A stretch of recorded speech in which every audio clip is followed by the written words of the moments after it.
What's up, fight fans? Back at it with another one. Um, Today I want to make a video on two very interesting fighters, and I've been asked this. Um, Naoya the Monster, Naoya, sorry for messing up your name, and Stephen Fulton, the American fighter. Okay, without further ado, let's get right into it. Okay, let's start off with Stephen Fulton. Stephen Fulton is from Philadelphia. He has 21 wins, no losses. He is currently the WBC and the WBO Super Welterweight champion, 122-pound division. Okay, now, he is 28 years old. He is 5'6". Okay, in his professional career, in all his outings, he has gone 143 rounds. Okay, his knockout percentage is 38.1%. In his division, 122-pound division, there are 1,223 fighters.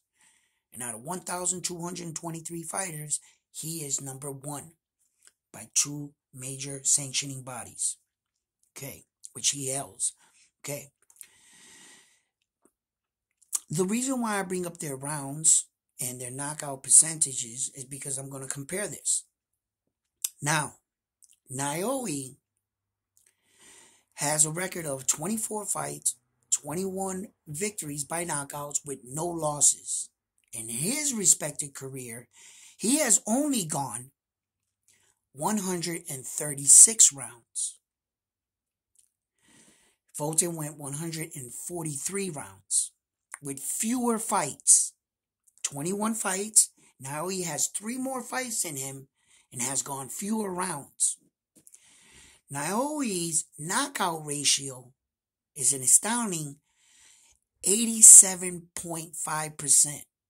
So 87% of the 0.5, he's going to knock you out, which Fulton only has 38%. Okay. Naoya is 29 years of age with a 5'5" at 5'5". Fulton is 5'6" and he is 28. Only 1 year younger. Okay. So, in Naoya's division, there are 987 fighters registered. And out of 987 fighter, he is number one. And he currently holds all 4 major belts: WBC, WBA, IBF, and the WBO. And he has been the Ringside Magazine champion since 2016.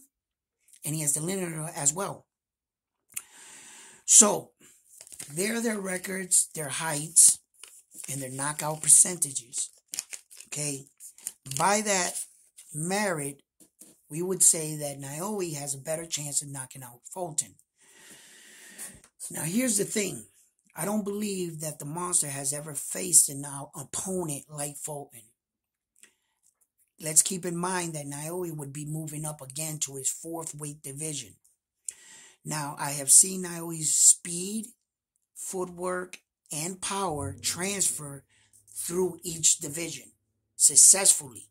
I haven't seen a drop off in his power, his speed, nothing. It's all moved quite well for him. He seems to be very, very well trained, very focused. And when I look at fighters, I also see what they're doing outside of the ring. Are they only in shape when they have a fight scheduled? Are they partying? Are they smoking? Are they putting liquor into their body? All these things are factors in fighters. So how are they living outside and inside of the ring? And I looked up Naoya. Those Japanese guys are really, respectful. And not only is he respectful, he's very disciplined. You know, he seems to have a very good coach, his father, and a very good boxing mind on his head. It doesn't seem like he's out partying, getting into trouble, or any of that. So, we take the American side, Fulton. Don't be fooled by the jewelry and the facade just because if it's flashy shorts that he falls in line with every other American fighter named Adrian Broner. No, Fulton is not Adrian Broner. Okay, so he seems to have a good head on his shoulders. Okay, now Fulton is very strong. Even though his knockout ratio says otherwise and he's been in ring longer rounds, you have to keep it in mind he's also fighting bigger guys, stronger opposition, okay? And but we really can't say that because when you're in your weight class, you're fighting guys in your weight class, okay? So just like Fulton's fighting bigger guys, Naoya's fighting bigger guys. Same thing, okay? So, these guys are in your weight. They have weight divisions for a reason, okay? And it's not like either one are towering over the other. One comes in at 5'5" and the other one 5'6", okay? I think what's going to take place here is skill, pressure, resilience, who can outlast, who's gas tank, who's trained the most in this fight. I think that both fighters present a unique challenge for on both sides. I've never seen Naoya fight a guy with Fulton's footwork. He can fight off the back foot. He can fight going backwards. He has a good jab. He cuts corners real fast. He can spin off of you. I haven't seen Naoya face an opponent with that kind of footwork. Now, have I seen Naoya face opponents with Fulton's speed? Yes. Yes, I have. Do I think that Fulton brings something to the table that Naoya has never faced? No. No, I don't. Okay? Naoya has gone down to different camps. As a matter of fact, he's just coming off a camp of working on his defense with Black American trainers and Black American fighters. Okay, so that goes to show where his mentality and he's seeing his future going. I have already believed that he's had Fulton on his radar for quite some time. Okay, and did you see the Monster's last outing when he tried to do no, he didn't try. He did like Roy Jones. And he went to chicken behind the back. His footwork, you can see he's been training with the brothers, okay? Because it's starting to show. Because a lot of fighters see that the American style is a real dominant style. And not to go off track here, but to give coaches and fighters their flowers. Derek James, the coach of Errol Spence Jr., and one of the Charlo twins, they have a fighter that just fought, Martin. And for a long time, I've said this in other videos, I thought that Errol Spence Jr.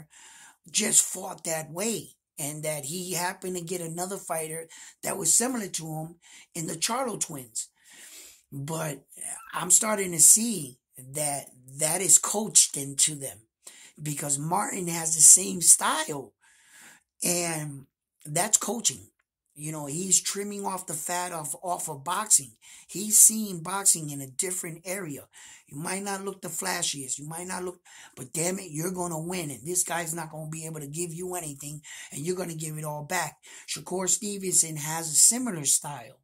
And they're starting to show that style of kind of boxing is where the American slick fighters are even bringing it up even another notch. Okay? So, I can't write off neither of the fighters. They're both great fighters. I would never do that. If you ask me, what side am I on? I'm an American. I support American fighters. Let's keep that right in. And the reason why I'm doing this is because a lot of Black American fighters have not been getting their just dues, and just fighters in general. That if you don't have that and you're not on the protected list, they're not. It doesn't seem like they care about you, no matter what you're doing in your career. you know. So um, that being said, if you ask me what side am I on, I'm on the side of boxing. I'm on the side of great fighters. I'm on the side of gladiators. I'm on the side of, if you're in there and you're doing what you're supposed to be doing and you're knocking everybody out and they're just not giving you an opportunity, and your name is Jerron Bruce Ennis and they just ducking you and they don't want to fight you, that that's no discredit to your to you. You're just becoming the Marvelous Hagler of the division. They ducked Marvelous Hagler for years. No one ever wanted to fight him. He was too good. He was a southpaw, and he meant business. And when you got a fighter like that, people are gonna avoid you if they get there first. So, that being said, uh, this stands to be an interesting fight. The tail of the tape for me is whoever's gonna come in prepared with a good game plan, whoever's going to execute their game plan, and whoever put in the most heart of the work. Because at this level in the game, that's basically what's going to come down to. None of these dudes are a walk in the park. None of these guys are there by coincidence. Fulton is a real threat. I knew he's a real threat. I can't wait to see the fight. Both fighters, if you ask me, are great fighters, and this is a great match. I can't wait to see it. It's a real 50-50 fight. And we need to boost up both of these fighters so that the fight can be that much more. And what I want to ask you, as a fight fan, a fight enthusiast, what would you want to see first? Would you want to see Inoue go after the other guy for the other two belts? Or would you want him to come into the division and fight Fulton straight away? Because Inoue's not taking no tune-up fight. Let's get that right out of the way. He's not Lomachenko. He doesn't need a tune-up fight. He's an active champion. He doesn't take any time off, right? So Inoue can come in, fight the other guy, get both of those belts. When he meets up with Fulton, it would be for undisputed for all four belts. It would be even a bigger, mega fight rather than him going into the division and fighting Fulton straight away, then going after the other guy. You know what I'm saying? Both guys got big names, okay? But if you really want that Vegas money, you put Naoya against the other guy. If he is successful, okay, because sometimes things don't work out. If he is successful and he gets those two belts, when he would to meet up with Fulton, it would be a mega showdown.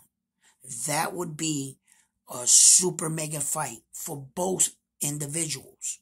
And it would be a good payday for both of them.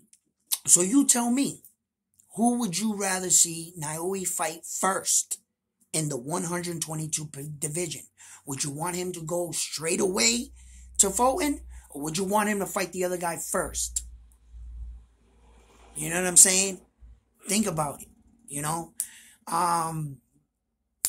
Look, I try to sit here and then say Fulton's last fight, Naoya's last fight, but we really can't do that. Because at this level in the game, the next time you see that fighter, you need to see a better version of that fighter. So whatever I talk about and I say Naoya gets susceptible for getting hit with that left hook, right? He's been hit with it on several fights. He's been hit with that same shot.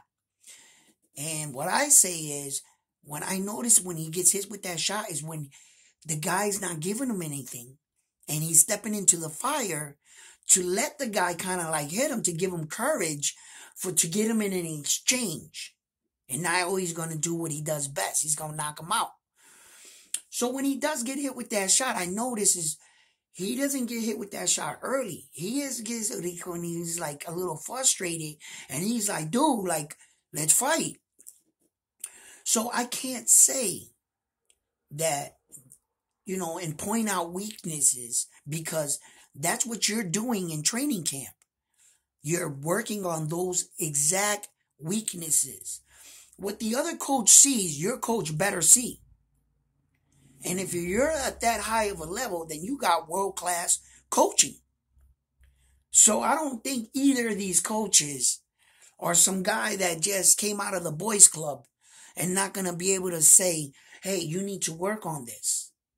You see? So everything that I would take away from Fulton and say, I see that this is wrong with him. I see that this is wrong with him. The next time I see him, that's not going to be wrong with him. You see? And that's not what's going to be wrong with the monster. They're going to be two better versions of themselves, and which is going to give us for an ultimate fight. I don't think this fight lets us down. I don't see how this fight is like a dud. Okay?